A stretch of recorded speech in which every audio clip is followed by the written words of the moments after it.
प्रणाम।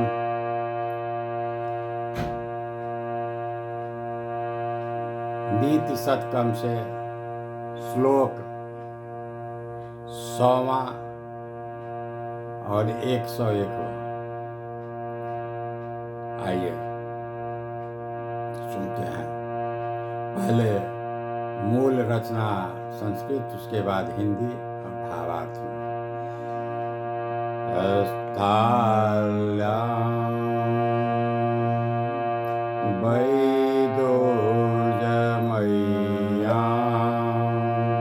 पचते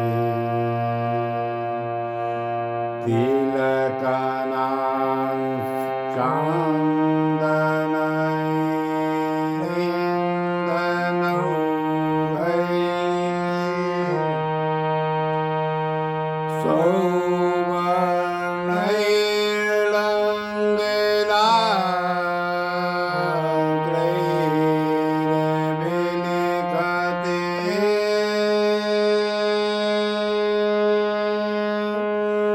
वसुधा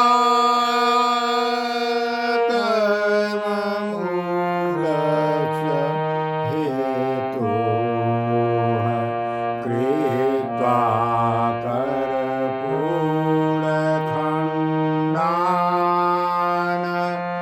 नीतिमेव कुरुते गोद्रवाणां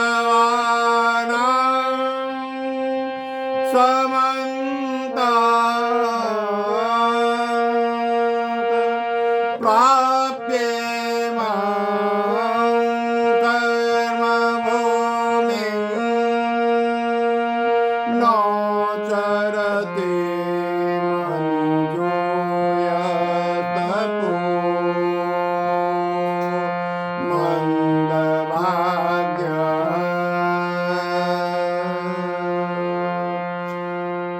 वह भाग्यहीन मनुष्य है जो वैदूर्य मन से बनी हुई बटलोई में चंदन की लकड़ियों से तिल के दाने पकड़ता है। आक की जड़ पाने के लिए सोने के हल्के फलों से धरती को जोतता है और कर्पूर के वृक्षों का समूह काटकर उससे कोदो के खेत के चारों ओर बार लगाता है। अर्थात जो मनुष्य इस कर्म भूमि को पाकर तप यानी श्रम नहीं करता, वह भाग्यहीन है। इस श्लोक के माध्यम से महाराज भर्तृहरि काम को महत्व दिया है। वे कहते हैं कि यदि मनुष्य कर्म भूमि को पाकर भी अच्छे काम नहीं करता और व्यर्थ के कामों में अपना समय बिताता है, वह बहुत भाग्यहीन मनुष्य है। अर्थात उसका पृथ्वी पर जन्म लेना बेकार है। अतः मनुष्य को संसार में कठिन परिश्रम करते हुए अच्छे कार्य करना चाहिए, तभी उसका जीवन सार्थक माना जाता है। अगला श्लोक।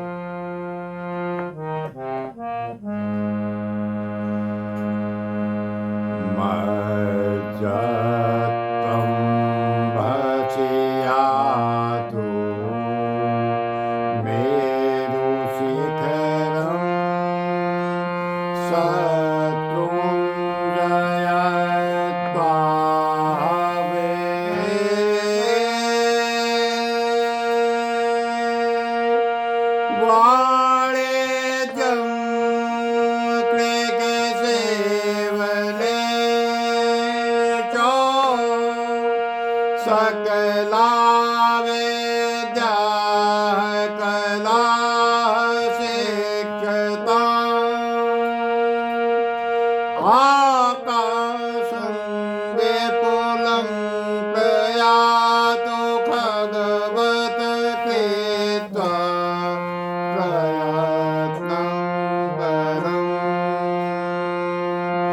नाभाग्यं भवति कर्मवशतः।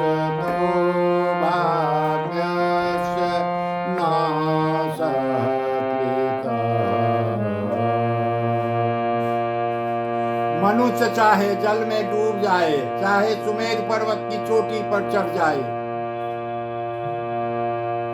चाहे युद्ध में शत्रु को जीत ले, चाहे व्यापार, खेती, सेवा आदि सभी विद्या तथा कलाएं सीख ले, तथा चाहे अत्यधिक प्रयास करके अंबर में पक्षियों के समान उड़ने लगे, फिर भी इस संसार में न होने वाला काम नहीं हो सकता, और भाग्य के कारण होने वाले कार्य का नाश कहाँ है। प्रस्तुत श्लोक के माध्यम से महाराज भर्तृहरि मनुष्य के स्वभाव की व्याख्या करते हुए कहते हैं, मनुष्य अपने भाग्य को बदलने का कितना भी प्रयास करता है, लेकिन वह फिर भी अपना भाग्य बदल नहीं पाता, क्योंकि ईश्वर ने जो होना तय कर दिया है वही होगा। उसे कोई व्यक्ति ठीक नहीं बदल सकता, वही होकर रहता है जो होना है। मनुष्य अपने प्राण त्यागने के लिए भी पानी में डूबता है, तो लेकिन अगर ईश्वर ने उसकी मृत्यु नहीं तय की है तो वह अकेले प्रयत्न करके भी अपने प्राण नहीं त्याग पाएगा। इसलिए इस श्लोक में महाराज भर्तृहरि ने कहा है कि कोई मनुष्य अनहोनी को होनी में नहीं बदल सकता, और न होनी को अनहोनी में बदल सकता। जो निश्चित लिखा हुआ है वही होगा।